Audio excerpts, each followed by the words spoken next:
बिस्मिल्लाहिर्रहमानिर्रहीम इय्याका नअबुदु व इय्याका नस्तईन। मेरे पाकिस्तानियों, आज IMF के डेलीगेशन से मैंने मीटिंग की और मेरी टीम ने, और इस मीटिंग का मकसद जिस तरह सबको अंदाज़ा होगा, वो मीटिंग का मकसद ये था कि IMF एक 9 महीने के लिए एक प्रोग्राम लेके आ रहा है जिसको स्टैंड बाय एग्रीमेंट कहते हैं। ये क्यों लेके आ रहा है? क्योंकि अगर ये IMF का अब कर्ज़ा जो $3 अरब का इनको नहीं मिलता, तो ये याद रखें कि पाकिस्तान, जो मैं आज से साल पहले कह रहा था, बल्कि 13 महीने पहले मैंने जब कहा, तो मेरे ऊपर इन्होंने कहा गद्दारी का केस करना चाहिए।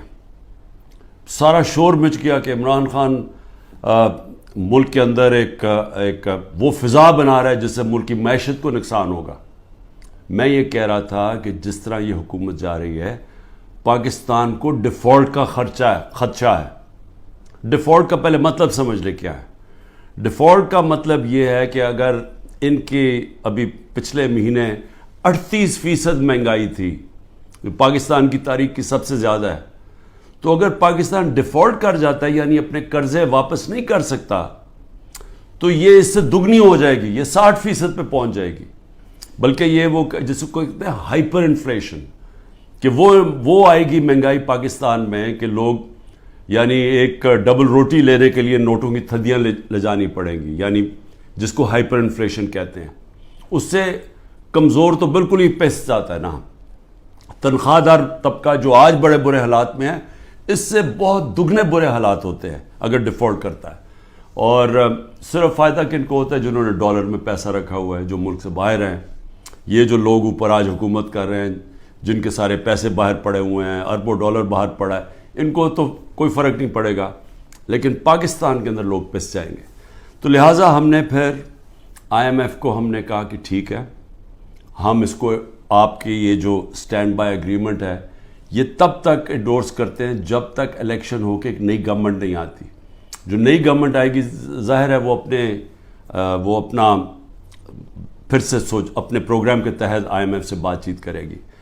लेकिन सिर्फ मैं एक चीज़ कहना चाहता हूँ आज, कि यही जब हमें मुश्किल पड़ी थी FATF के ऊपर, FATF की हमें ब्लैक लिस्ट पे हमें खदशा था कि हमें डालने लगे हैं। हमें पार्लियामेंट के अंदर एक कानून पास करना था। तो जब हमने ऑपोजिशन को कानून पास करने का कहा, क्योंकि अगर ब्लैक लिस्ट पे आ जाए तो वो भी पाकिस्तान में सैंक्शंस लग जाती हैं, वो फिर वही हालात बनने शुरू हो जाते हैं जो कि एक डिफ़ॉल्ट से होते हैं, यानी फाइनेंसिंग ख़त्म हो जाती है बाहर से, उस चीज़ें महंगी हो जाती है, महंगाई होती है, गुर्बत बढ़ जाती है। तो उससे बचने के लिए हमने वो लेजिस्लेशन पास कर रही थी असेंबली में। तो जब हमने ये PDM के लोगों को कहा कि ये हमारी मदद करें ये लेजिस्लेशन पास करने में, तो इन्होंने आगे से कहा कि पहले हमें NRO दो, नैब के अंदर चेंजेस लेके आओ, जो हमारे ऊपर पहले इनके दौर के जो करप्शन के केसेस थे वो माफ़ करो, और अगर वो आप नहीं करेंगे तो हम आपके साथ नहीं देंगे। और हमने वो NRO नहीं दिया, इन्होंने साथ नहीं दिया। इसके बावजूद हमने फिर वो, अल्लाह का करम है कि हम वो लेजिस्लेशन पास कर गए, और आज जो FATF से निकले हैं वो बहुत बड़ी चीज़ थी, वो जो हमने कानून पास किया था।